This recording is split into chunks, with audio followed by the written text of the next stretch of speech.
इसके बाद जो जब सुजैन का वक्तव्य खत्म हो जाएगा तो उसका सार मैं हिंदी में दूंगा, और जो साथी हिंदी में सवाल करना चाहते हैं वो हिंदी में सवाल कर सकते हैं, और मैं उसका ट्रांसलेशन अंग्रेजी में करके फिर सुजैन जब जवाब देंगे तो मैं उसका फिर से हिंदी में ट्रांसलेशन करूँगा अगर जरूरत पड़े। लेकिन कार्यक्रम शुरू होने से पहले एक क्रांतिकारी गीत से हम लोग शुरुआत करेंगे, लेकिन उससे पहले मैं सुजैन को आमंत्रित करूँगा स्टेज पर। Suzanne you can take your place.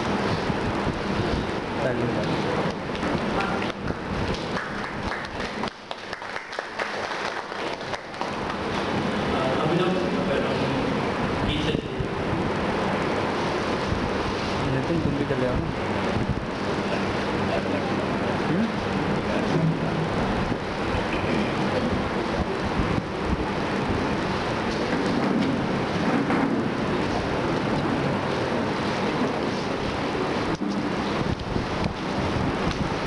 दोस्तों, इजिप्ट पिछले करीबन 2 साल से उथल से गुजर रहा है, और वहाँ पर जो पहले मुबारक के शासन के दमन उत्पीड़न के खिलाफ लोग उठ खड़े हुए, और एक स्वतः स्फूर्त विद्रोह ने मुबारक की सत्ता को उखाड़ के फेंक दिया।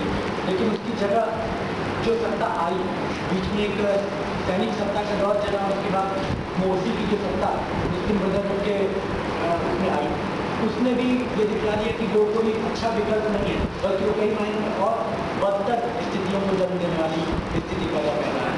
और ये बार बार जो इजिप्शियन जो जनता है वो के लगातार इस दमन उत्पीड़न के खिलाफ लड़ रही है, वो भी हार नहीं मानने वाली। लेकिन लगातार पिछले 2 साल का जो दमन उत्पीड़न है, उसने तमाम कोशिशों के बावजूद इजिप्शियन जनता की आवाज़ को दबाने में नाकाम रहा है। लेकिन कोई विकल्प भी अभी तक वहाँ खड़ा नहीं हो पाया है कि किस तरीके से एक नया क्रांतिकारी विकल्प वहाँ खड़ा किया जाए। ये पूरी बात आज आएगी चर्चा में, आप लोग सवाल जवाब भी करेंगे, लेकिन इस पूरे दमन उत्पीड़न के खिलाफ एक नाज़िम हिम्मत के गीत से हम लोग कार्यक्रम की शुरुआत करेंगे। इसका नाम है पॉल रॉबसन, जो एक अमेरिकी अश्लील गायक हैं, और उनकी याद में लिखा गया है।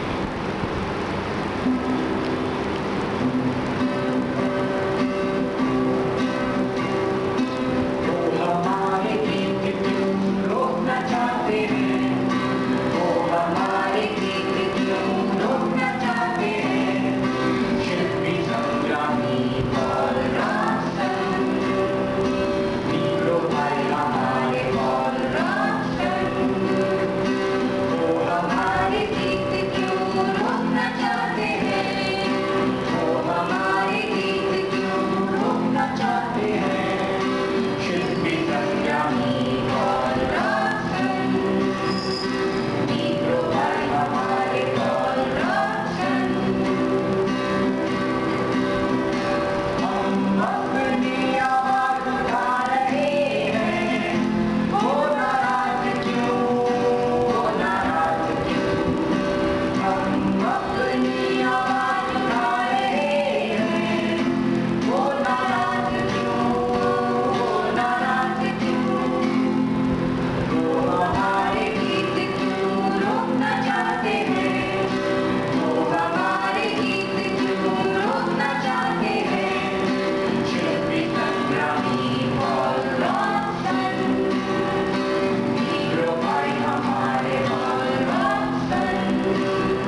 Polemic and Bigul Mazdoor Dasta.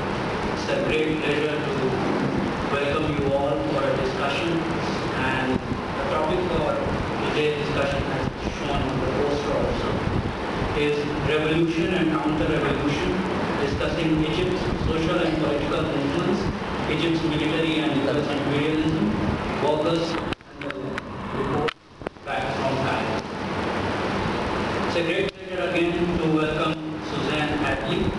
Suzanne is a U.S. Arab American community organizer and a labor anti-imperialist and Palestine solidarity activist. So welcome again, Suzanne. Now,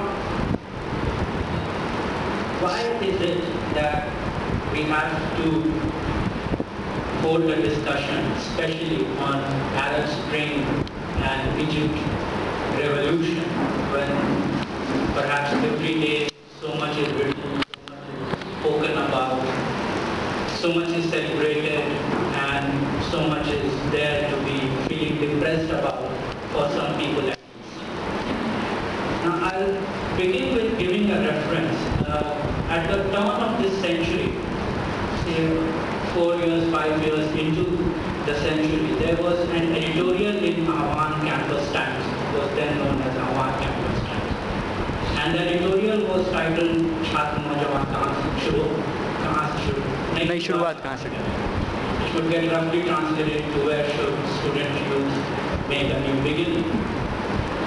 In that particular editorial, and I hope the importance of that editorial gets clearer as I speak, in that particular editorial it was written that the Arab world is the knot where the contradiction of imperialism and the imperialist competition is at its peak, is at its sharpest. Now when the events of 2010, 11 and subsequently till now forces us to ask this question, whether that knot has been unraveled. And if it has been unraveled, what are its structural mechanisms? What are its significance? I hope and I'm sure that when Suzanne talks about it, she will give us much more insight into what has happened and what in fact has not happened and what's to be done. Having said that, when the Arab Spring, which for some people here would remind of the 19th century Ziegler, which Hofbaum says springtime of people, I think it's taken from that, the Arab Spring. It literally burst into our consciousness through the headlines, through various media programs and so on and so forth. And it seems that it's going to herald a new beginning. And it reminds me of one of my favorite poems of Shashi Prakash, which, if you translate it loosely, and it's a very loose translation, I must say, it goes something like, the tarpaul was waiting in the boiler, and the fire was simmering in the sleep of ashes. Believe me, the poem is much deeper than my very inadequate translation. But we have to do with that. But since most of the people here can understand Hindi, so I cannot resist saying it, that boiler mein se bichha tha tarpaul aur aag raakh ki neend so rahi. Now when Arab Spring, as I said, burst into the scene, it seemed that the fire has flared, and the event that we were waiting for has finally arrived. At least that's what we were told. I mean, it was a time for various people, especially of certain leanings, inclination, and some people with no leanings at all. Especially, and once the event started to unfold, sadly enough, it followed the same trajectory, which started with chest thumping, and subsequently it turned into breast beating. There were various critics, theoreticians who felt it was time now to dust their theoretical tools of mythical proportions and come up with new theories about the revolution. It was, so to speak, a fin de siècle of the 21st century. There was also, for some people here who are into social media, new media, and so on and so forth, we were told that it's all because of 140 characters on Twitter. And it was all Facebook. It was all to do with these new tools which have come into being. There was also, if you remember, a Tahrir Square in Delhi, when the so-called anti-corruption movement started. As it turned out, Jantar Mantar was not quite a square, it's more of a circle. And the movement itself became a case of square pegs, round holes. Now, this is in no way to undermine what Arab Spring has taught us. This is more of a comment on how things have been received. So, one of the reasons is to have this talk is to understand it. Now, when the events started to unfold, it was heralded as a revolution. Now, as the poster suggests, a quote of Lenin, without revolutionary theory, there can be no revolutionary movement. Now, it's a no-brainer to say that there will always be resistance to oppression, to capitalism, to all forms of repressions and suppressions. But is resistance enough? That's the question we got to ask.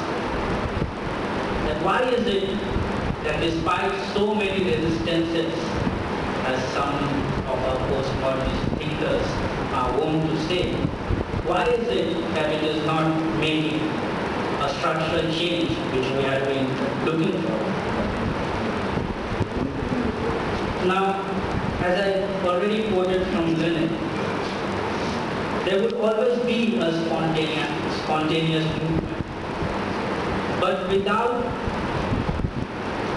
a proper understanding of what is required to change structurally, and without having an understanding of alternative, a progressive alternative, things would always turn stagnant. Now again, I will give a reference to one of a major writing in Bigul, from which we take our name. It was called Hame Vikal Ka Khata Pesh Karna, which would again loosely translated as we'll have to give a proper structure of an alternative. It's one of, again, I suppose you would come, I won't take much time, would come into the discussion as to what that alternative can be. And where did the Arab Spring or the Egyptian movement failed or succeeded in providing that alternative? But as I said, it's not to undermine those movements. And again, I'll quote from Shashi Prakash, it's again from my one of my favorite poems. It says, "Bulls kush tode the humne gul unchi ka magar utane." It's true that we destroyed some ramparts, but we have yet to storm the bastion, so to speak. Yeah. And I'm already taking too much time. I will end with this wonderful poem by Mahmoud Darwish, and I think it's very apt that we should end with a poem of Darwish when we are talking about Arab Spring, and here it goes. We have on this earth what makes life worth living: April's hesitation, the aroma of bread at dawn, a woman's point of view about men, the works of Aeschylus, the beginning of love, grass on a stone, mother living on a flute's side, and the invader's fears of memories. We have on this earth what makes life worth living: the final days of September, a woman keeping her apricots ripe after 40, the hour of sunlight in prison, a cloud reflecting a swarm of creatures, the people's applause for those who face death with a smile, and a tyrant's fear of songs. Over to you, Suzanne.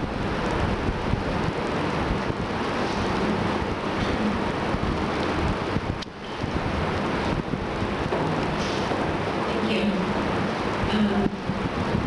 Can everybody hear me? Well? Thank you. That's my favorite poem about Mahmoud. It was a nice surprise. Okay, so I'm going to start by introducing myself. Yes, my name is Suzanne, and I'm from the United States. By profession, I'm a lawyer and a trade unionist, and I'm in India actually doing work as a trade unionist, mainly in the automobile industry in Chennai and in Bigul. As far as any political affiliations I might have, I don't have any specific party affiliations in the U.S. that I would mention, but I do have some organizational affiliations which I think are important to include. I'm a member of a radical leftist lawyers organization in the United States called the National Lawyers Guild, and I am a chair of their international committee, and through that organization I have done some work supporting movements in Egypt and Turkey and in Tunisia. My longest organizational affiliation is with a grassroots organization in New York, which my friends and I founded when we were youth. It's called Al-Auda, which is an Arabic word that means return. And that organization's full name is the Palestine Rights Return Coalition. It's an organization in the U.S. where members of the Palestinian and Arab diaspora and our allies work towards supporting the liberation of Palestine from Zionist colonization from within the United States, focusing primarily on the U.S. role in supporting the racist Zionist entity referred to as Israel. And, you know, I won't sort of mention all the other organizational affiliations that I have, but I do some labor solidarity work through different organizations. And I did work for a grassroots organization also in the Arab community in another city in Chicago, where I was very involved in the anti-war, anti-imperialist movement, particularly around the Iraq wars.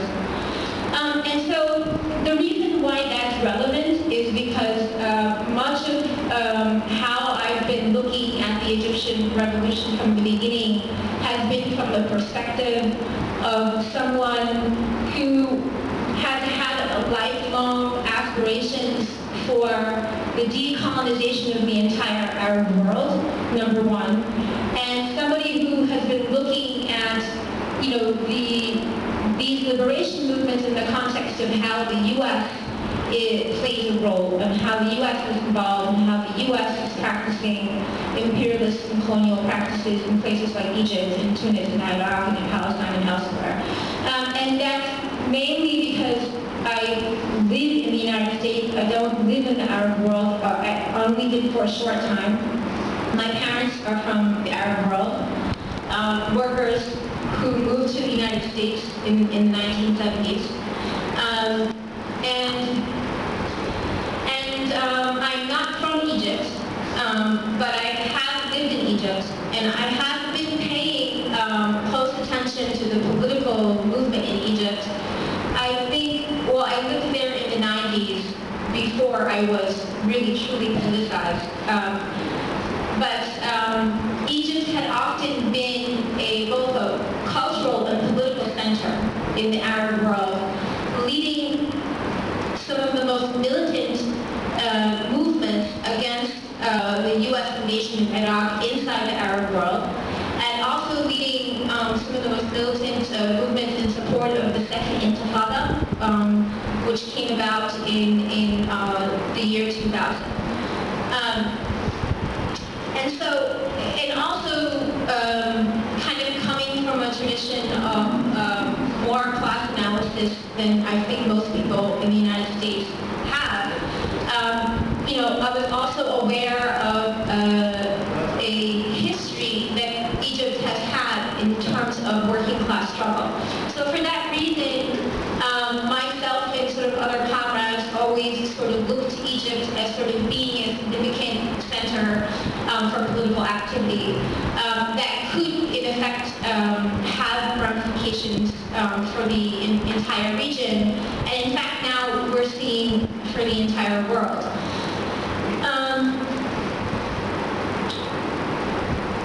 So in 2008, I went again to live in Egypt and work as a legal worker, where I was involved with local efforts to defend in the court of law labor activists from the city of Mahalla, where it is a big textile hub, where there was a very significant strike that emerged in 2006, another in 2008, and it's come to be known as the birthplace of the Egyptian Revolution. And I'll talk more about the workers' role in a bit. And also sort of defending youth activists who were facing charges under the Egyptian police state, mainly because of their political activity involved in supporting worker struggles in Egypt. And then when the uprising of 2011 began in Tunis and then began in Egypt, I wasn't in the region, but I had been part of a grouping of political activists in the U.S. who had been looking from afar as to what was taking place, and we formed a group called the Committee to Defend the Egyptian Revolution in the United States. And one of the main goals of that committee was to oppose U.S. aid to the Egyptian military, which is at the rate of $1.3 billion a year, and that monetary relationship, that aid to the Egyptian military has been in place throughout Mubarak's regime, and also before Mubarak during Sadat's regime as well.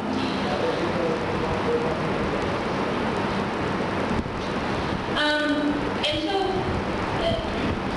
just because as I was sitting here, people had sort of brought up a couple of things which I just kind of want to address right away before I sort of go into my own particular notes. The main narrative about what happened in 2011, which I hear sometimes in India and I hear sometimes, and oftentimes in the West, is that the uprising really took place not only because of the repression of a dictatorship, it was because people specifically wanted the opportunity to elect their own leaders. And that actually is a false narrative. The goals of the uprising in 2011, or the start of the what we call the revolutionary process in Egypt, was very much, yes, about state repression at the hands of a brutal dictator, but it was also very much centered around socioeconomic issues, suffering through socioeconomic oppression. And it did not reflect any goal to be able to elect a leader as strongly as the other goals were put forth. It was because there was understanding that, elections could just be another sort of repetition of this kind of political, social, economic oppression.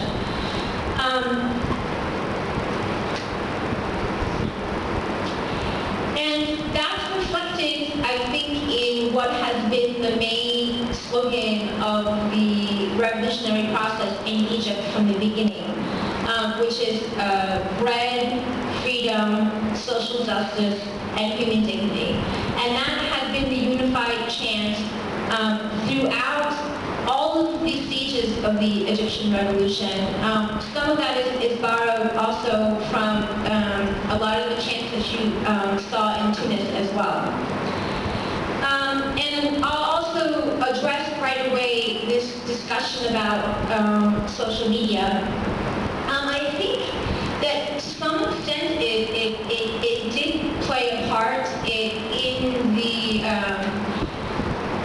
organizing of sort of middle-class entities that sort of became involved in the revolutionary process for a short time and sort of later left when they no longer sort of saw it as helping facilitate their interests. But overwhelmingly, what was the backbone of the uprising in 2011 and then the continued revolutionary process was coming from a working class that was not engaged in social media. And in fact, I don't know if you remember during those 18 days when the Egyptian people remained in the square before Mubarak finally chose to step down, or was forced to step down. The Egyptian government turned off the telephone networks and shut down the internet networks so that social media communication wasn't possible, because there was this feeling that social media sort of was being used to facilitate what they were referring to as thuggery or criminality. They were referring to the acts of the revolutionaries as thuggery or criminality. And there's been a history of repression against activists who have used social media to organize strikes, to organize rallies, etc.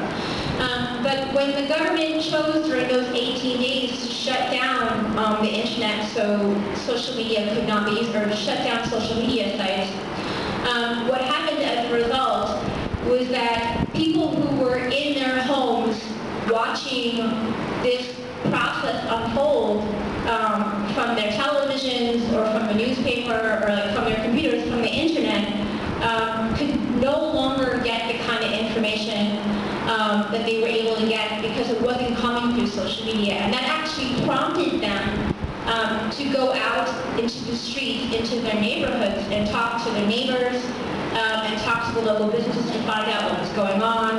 And it prompted more people to go into the square and find out what was taking place and to join the square.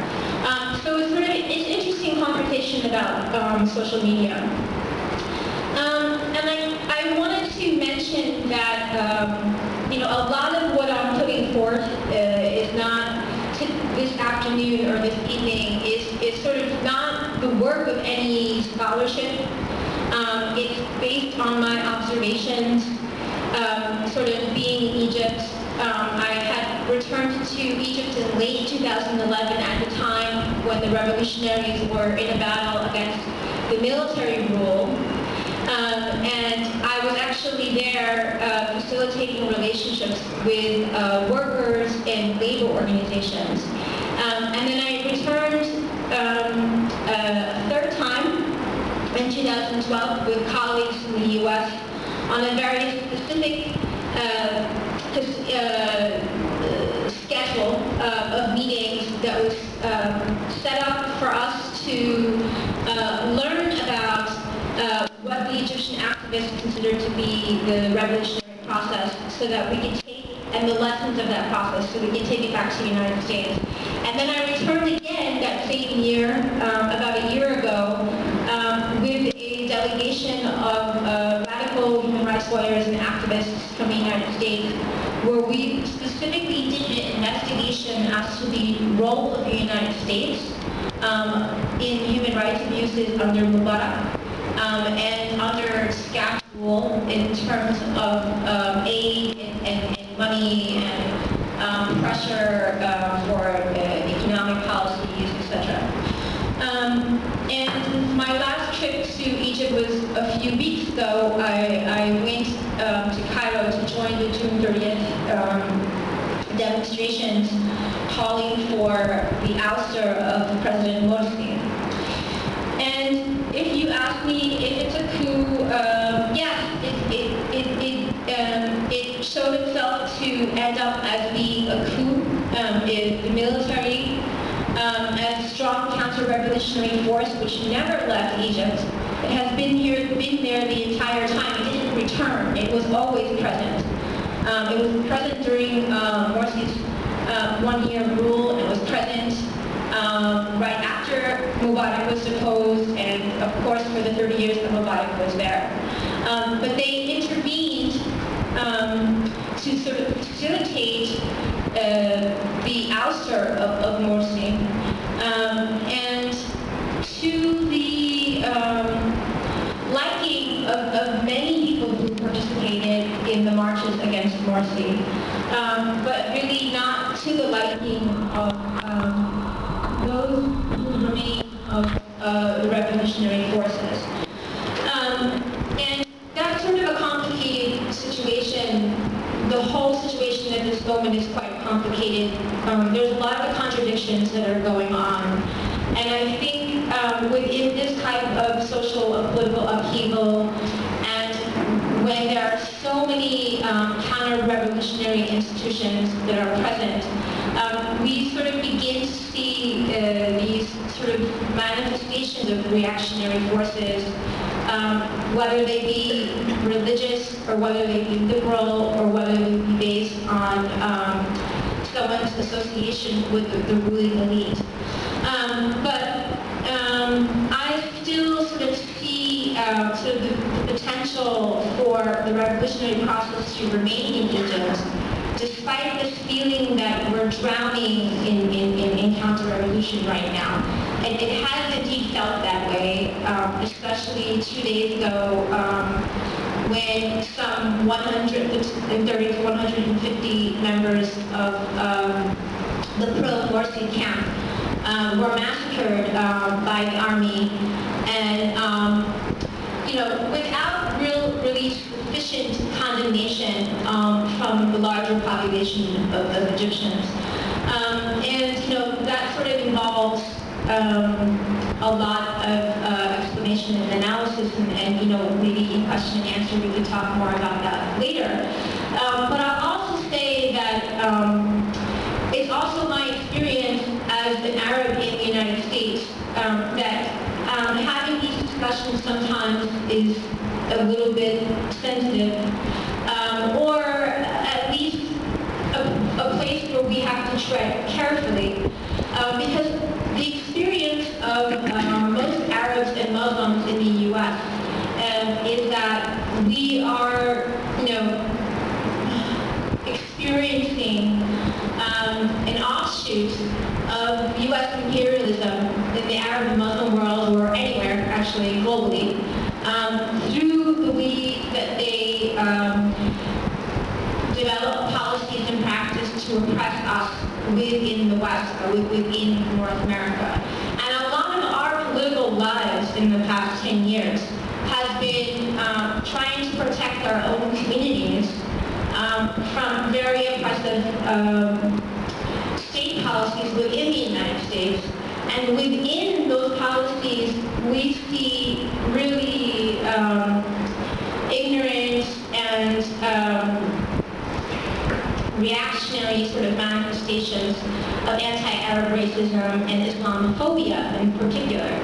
And within that Islamophobia is this tendency to look at the Arab world as a non-fluid place, that's marred by, and it's just full of ethnic and religious strife and sectarianism, and that Arabs will only go into the direction of, or the only relevant sort of question in the Arab world is around this idea of religion and this expectation that the only direction that politics and ideology will go when they connected to religion. But it also is an Islamophobia that demonizes anything that might have a political Islamic character. And I'm not somebody who believes that it's right for whether it's Americans, Europeans, or liberal Egyptians to refer to the entire Muslim Brotherhood entity as a fascist organization. Islamic politics, political Islam, however you want to refer to it, is a very broad thing.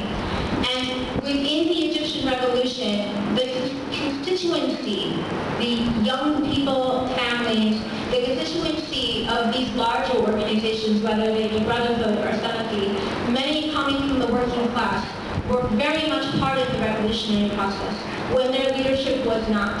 And there's a big distinction between sort of the actions of these sort of like reactionary leadership, both in ideology and in politics and economic ideology, political ideology, religious ideology, and big difference between who the constituency is.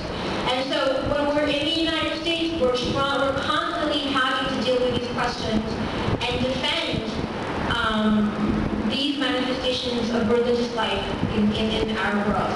And it's in fact a whole opposite to then when we're in the Arab world and then we're trying to oppose what are sometimes fascist manifestations of religious ideology. So it's really sort of a balancing act. And it's not something that's easily explained, at least in the West.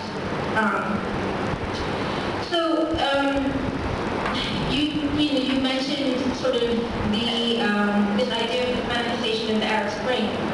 And indeed, well, I also wanted to mention that in addition to my own observations, there are many people who I consider comrades and mentors who I'm also, learned a lot of analysis from, and that probably needs to be included in some of the comments that I make. I don't know if any of you are familiar who any of them are, but folks like Sam Hamadawi and Hani Shabrallah, and if you want to know sort of more about who these individuals are and their writings later on, I'd be happy to share that information with you. So yes, I mean the Arab Spring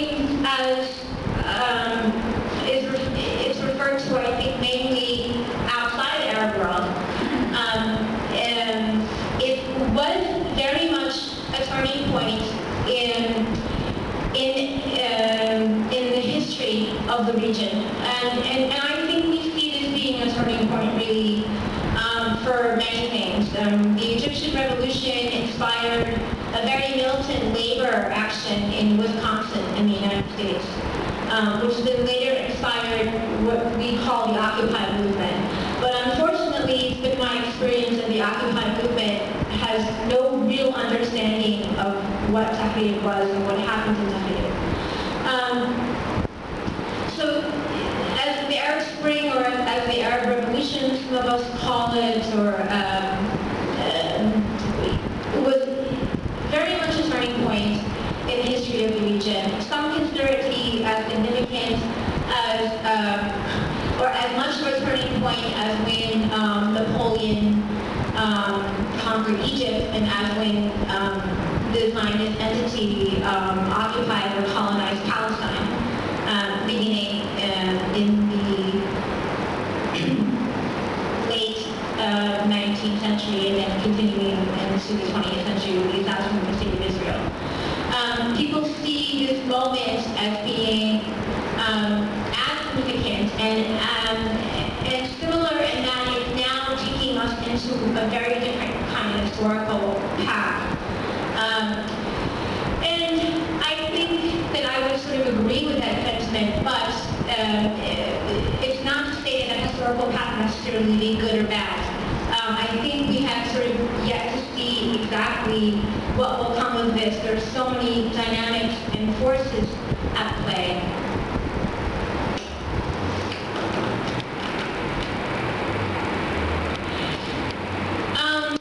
Yeah, well, I don't want to take up so much time, so I'm going to just go through some different main points, and then if I don't bring up something that you want to discuss, or I'm not clear on a point, then maybe we can have a discussion about it. So as I was saying before, as somebody kind of looking at the events unfolding in the Arab world,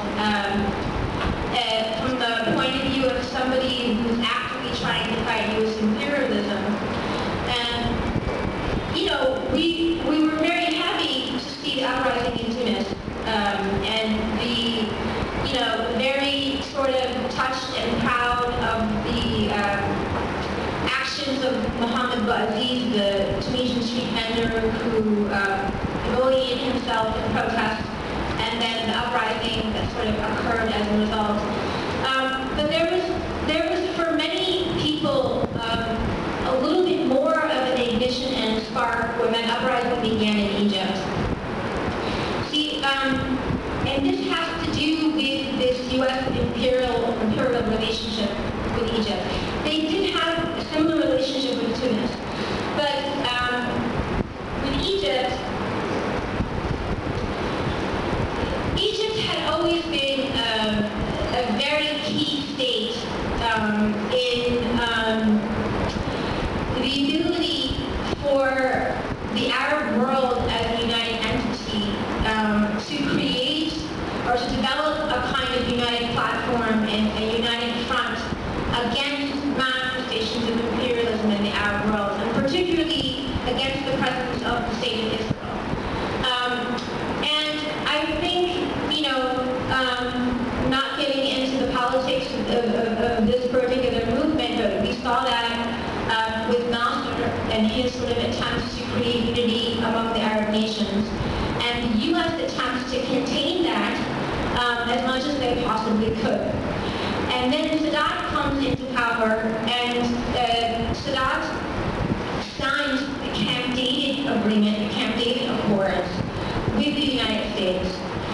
And that sort of begins this very special relationship between the United States government and the Egyptian military, leading to billions of dollars of aid on a yearly basis. And, you know, there are a lot of different details in the Camp David Accords, but mainly the number one exchange in the Camp David Accords is that they will continue to, the United States will support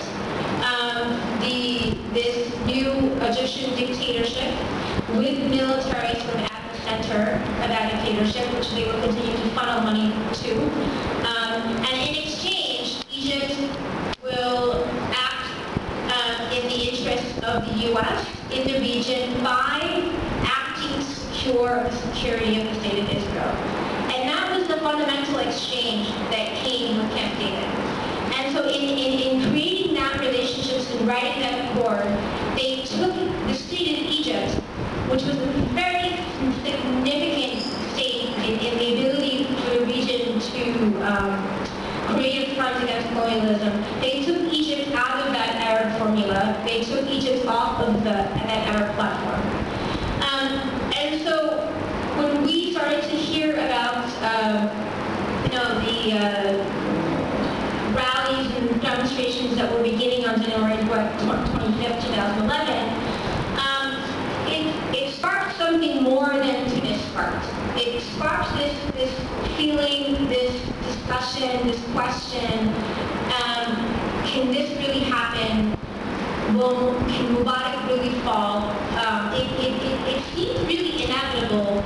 The level of oppression and fear was so deep in Egypt. It seemed for many people for so long that they would see you know, this kind of resistance in their lifetime, and really whatever it took for the Egyptian people to break through that fear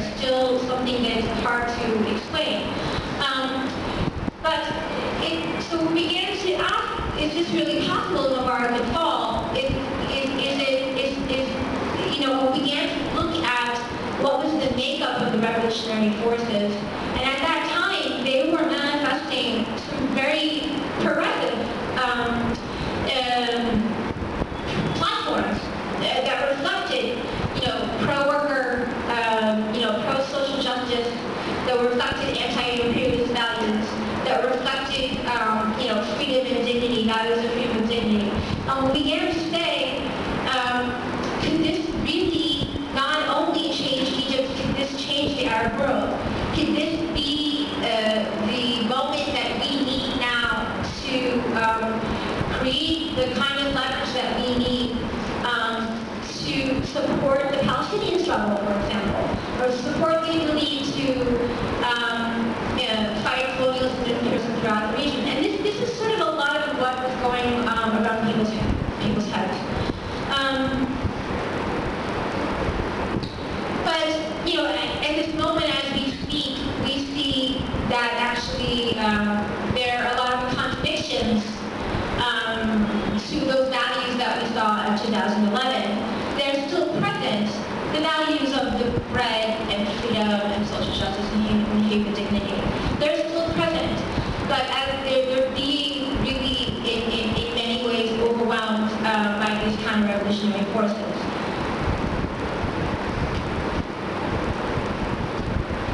So I just want to add some more points or characteristics of that 2011 uprising. Because I think it just sort of helps to sort of give sort of a context to where we are at this moment. As I was discussing before, sort of this move from a state of being under a very repressive sort of well, I think I sort of mentioned, I already sort of mentioned the military, and I will sort of begin by talking about this characteristic of political life in Egypt that began with Sadat. Whereas there sort of developed what was in some ways a eradication of politics. And what I mean by that is that so you start to see kind of this US-funded military entity gain more power under Sadat. And during that time is when the military sort of began to create this, or began to become a shadowy force, let's say, in Egyptian society. Unlike the time of Mazdoor, under Sadat, they began to sort of be a hidden institution, receiving this money from the U.S., investing that money in weapons, and investing it also in their own kind of mini-state economy. But they began to become this very sort of hidden, shadowy institution, and even more so under Mubarak. And they sort of helped facilitate what is known as the Egyptian deep state.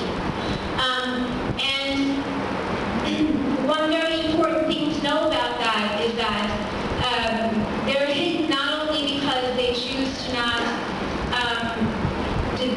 show themselves in public life, but it's not possible for Egyptian citizens to know about the activities of the military.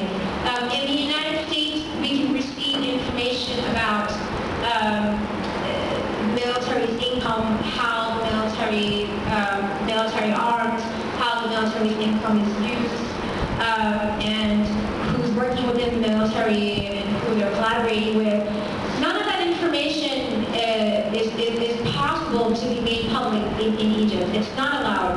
If you're going to even write anything about the military in the media, you need to get special permission to do that. So it was sort of a secretive, sort of shadowy force for some time, and in some ways continues to sort of be so. Actually, in many ways, it's sort of still now, even though that they are participating in leading the country as they did after Mubarak's fall and now after Morsi's fall, they still sort of do participate in this sort of deep state institution. But at the time when they began to sort of develop